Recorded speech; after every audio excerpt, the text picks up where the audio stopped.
let's talk about infant meals. So if you have infants, I will tell you this is just a brief snippet of infants. We do a 1-hour training every other month, and we also have something on OSDE Connect. It's great, especially for your infant teachers. So I highly suggest that you go to it, but this is just a small snippet for planning meals for infants. If you have infants at your facility, you are required to offer access to CACFP. So even though, like, when I first started, a lot of people are like, I would even suggest, like, maybe you should wait doing infants until you learn the rest of the program. But USDA says, no, if you have infants, you need to offer them meals for CACFP. But maybe you have a parent or guardian who's like, no, I don't like what you're serving, or no, I want to provide the food. If that's the case, then they can fill out the infant meal waiver. If they fill out the infant meal waiver, you can have the parent bring everything, and then you won't claim the meal until they turn 1 year of age. If you're on CACFP, you are required to have at least one type of iron fortified infant formula on hand. Even if you're not claiming any of them, let's just say you have 4 infants and you're not claiming any of them, you still have to have one on hand. You pick which one it is, but you do have to have one on hand because you're on CACFP.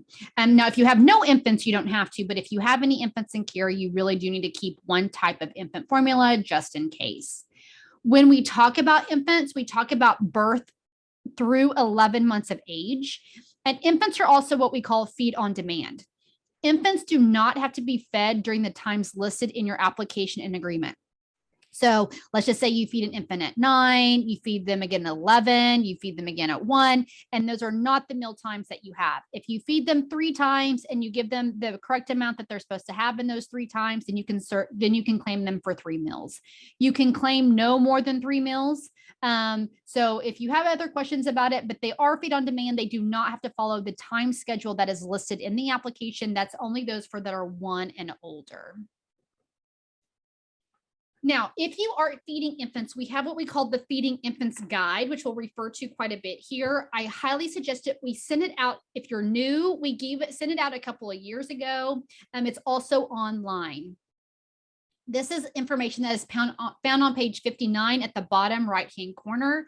It says because what people get confused about is some of the serving size amount says 0 to 2 tablespoons or 0 to 4.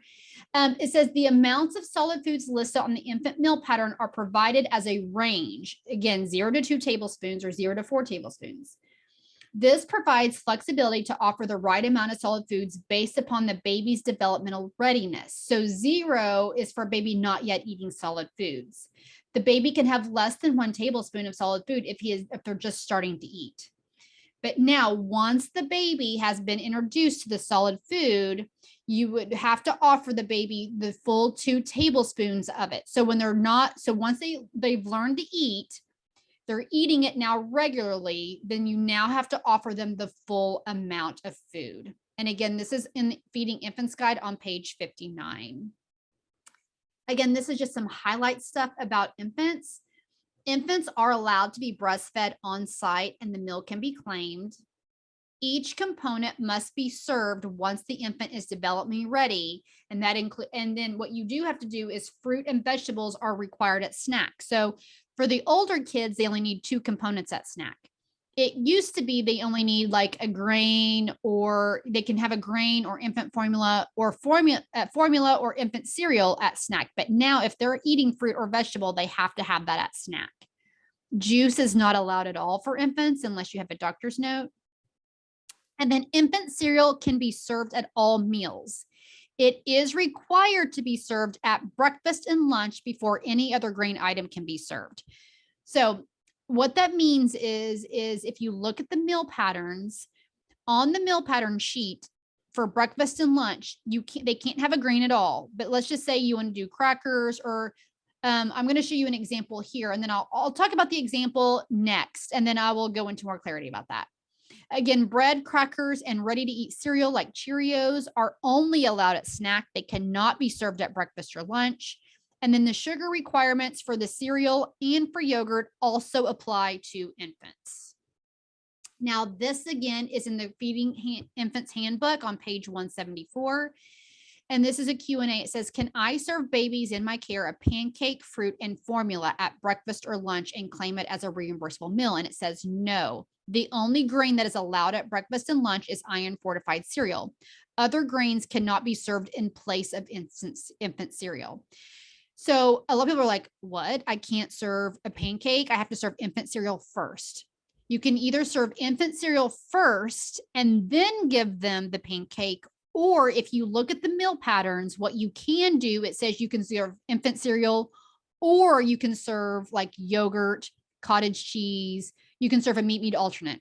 So what I would do is I would serve, if it's like an 11-month-old that's not going to eat any infant cereal, you can give them formula, say fruit, and then you can give them, say, yogurt, and then you could give them the pancake. If you gave them yogurt or cheese or eggs or something else, if you give them a meat alternate that they're allowed to have, then you can give them the pancake.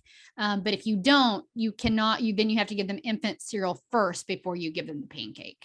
And if you have more questions about this, you can always contact us as well. There is a list of creditable foods for infants.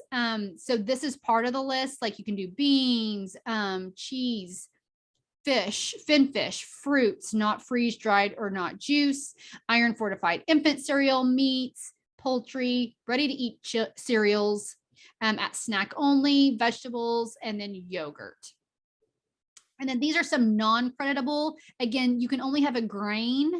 You can only have a grain, crackers, at snack or ready to eat cereals. Barley is not included in that. Cooked grains, pastas, millets, and freeze dried cheese or powdered cheese, and like oats, and then quinoa. These are, it just kind of gives you example. Oh, quinoa, I'm sorry. Quinoa, rice, soy yogurt, wheat are not allowed. Nuts and seed butters are not allowed for infants. Those are non-creditable food items. So if you have more questions, I would highly suggest you go to the 1-hour training for infants. It goes into a lot more detail. And then also there is one on OSC Connect, and it's great for teachers. This is just kind of a highlight version of infants.